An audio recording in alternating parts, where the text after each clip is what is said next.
Bismillahirrahmanirrahim. Assalamualaikum warahmatullahi wabarakatuh. Alhamdulillahirabbil alamin wassalatu wassalamu ala asyrofil anbiya'i wal mursalin sayyidina wa maulana Muhammadin wa ala alihi washabihi ajmain. Amma ba'du, jamaah sekalian yang saya hormati. Di dalam HPT bab iman dikatakan amma ba'du fa inna al-firqa anna jamil salaf ajma'u ala i'tiqad bi anna al-alam kullahu hadisun. Para ulama salaf semuanya telah berkeyakinan bahwasanya seluruh alam raya ini sifatnya hadis atau baru. Dan Allah Subhanahu wa taala menciptakan alam raya ini dari ketiadaan sebagaimana yang disepakati oleh seluruh ulama kalam, dari ketiadaan kemudian menjadi ada.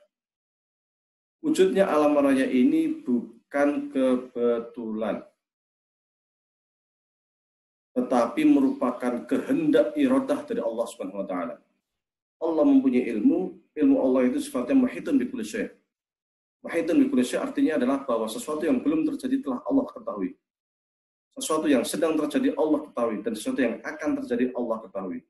Allah telah mengetahui bahwasanya akan ada alam raya, kemudian Allah punya sifat iradah, menginginkan wujudnya alam raya, dan Allah punya sifat kudrah menciptakan alam raya ini, sehingga Allah itu khaliq. Khaliqul kulli syai'. Allah itu pencipta segala sesuatu. Ketika manusia menyadari bahwa dia itu berasal dari Allah, maka dia akan selalu menggantungkan hidupnya, bertawakal hanya kepada Allah Subhanahu wa taala. Dan dia tunduk kepada Allah, tunduk kepada hukum Allah Subhanahu wa taala. Mengapa demikian? Karena belakangan banyak zaman Rasulullah itu ada yang namanya ad-dahriyun, orang yang tak percaya Tuhan. Dan zaman sekarang pun banyak kelompok-kelompok ateis yang juga tak percaya dengan adanya Tuhan. Misalnya Darwin saja mengatakan manusia itu berasal dari kera karena dengan teori evolusi. Sementara dan dalam Al-Quran jelas dikatakan manusia itu min dari tanah. Untuk saat ini tentu khuliqum min ma'in dafiq. Setelah Adam itu dari tanah, anak turunnya Adam itu diciptakan min ma'in dafiq, dari air mani. Itu yang diberitakan oleh Al-Quran kepada kita, dan kita harus percaya itu.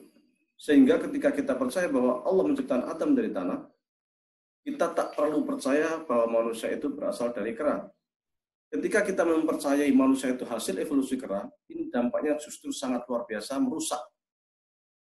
Karena sistem evolusi ini sesungguhnya merupakan teori yang menganut paham siapa kuat, maka ia yang akan eksis. Maka ia yang akan hidup. Siapa yang lemah, dia akan gugur, akan mati duluan. Teori-teori seperti ini sesungguhnya juga berimplikasi kepada kehidupan sosial bermasyarakat. Huntington misalnya, dia mengatakan tentang terjadinya benturan peradaban. Benturan peradaban antara peradaban barat dengan peradaban non-barat. Kalau saat ini antara barat khususnya dengan peradaban Islam. Sehingga ada benturan peradaban. Di sini yang akan eksis tentu adalah yang menang, yang kuat, karena mengikuti teori evolusi. Sesungguhnya apa yang disampaikan oleh Darwin itu mirip-mirip dengan apa yang disampaikan atau apa-apa yang disampaikan oleh Huntington itu sesungguhnya mirip-mirip dengan apa yang disampaikan oleh Darwin. Dengan teori alamnya itu sama-sama menggunakan teori alam. Darwin mengatakan teori alam bahwa yang eksis hanya yang kuat, manusia berasal dari kera.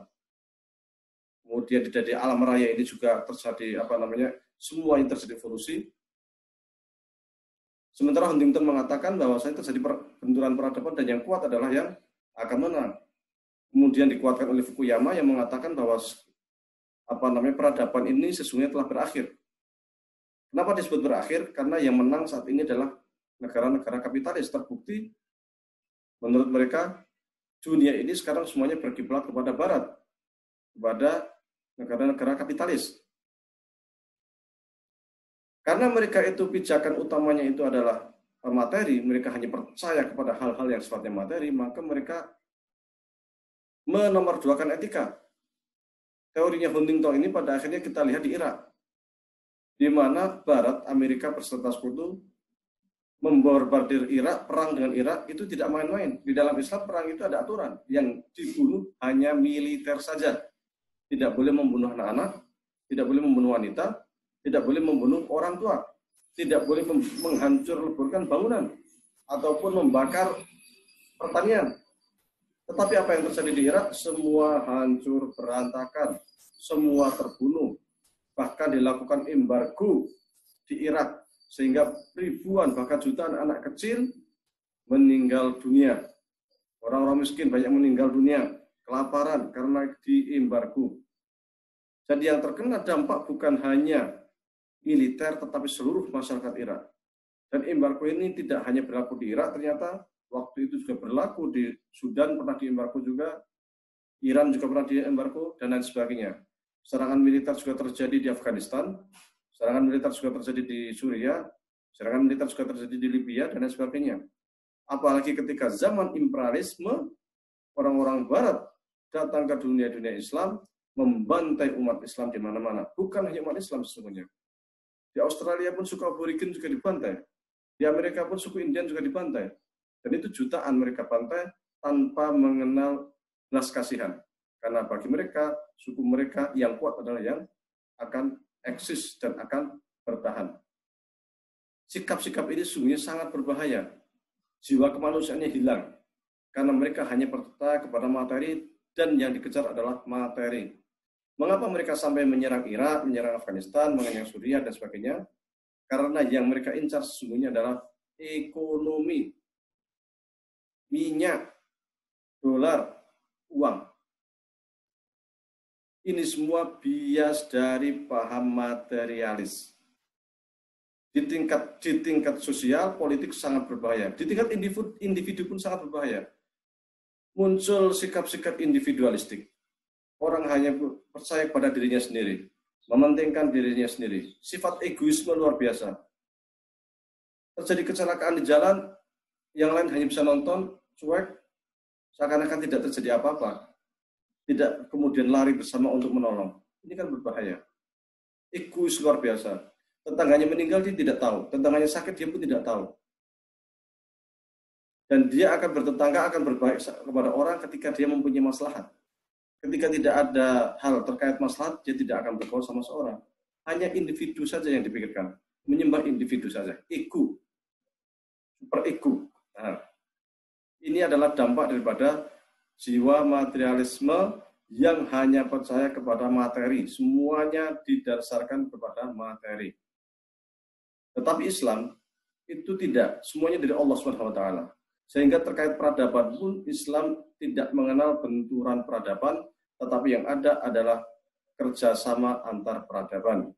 Sehingga umat Islam ketika jaya selalu mengambil keuntungan atau maslahat dari peradaban lain dan tidak segan untuk memanfaatkan atau menerjemahkan buku-buku karya orang lain dan tidak menghancurkan mereka, tetapi membangun mereka. Di mana Islam ada, di situ peradaban bangkit. Islam masuk ke Spanyol, peradaban Spanyol bangkit. Islam masuk ke Mesir, peradaban Mesir bangkit. Islam masuk ke Sisilia, samping Italia, bangkit. Islam masuk ke Turki, bangkit. Maka kita berharap Islam juga akan bangkit dari negeri kita, dari Indonesia dan Asia Tenggara. Wallahu alam. Wabillahi taufiq wal hidayah. Wassalamualaikum warahmatullahi wabarakatuh.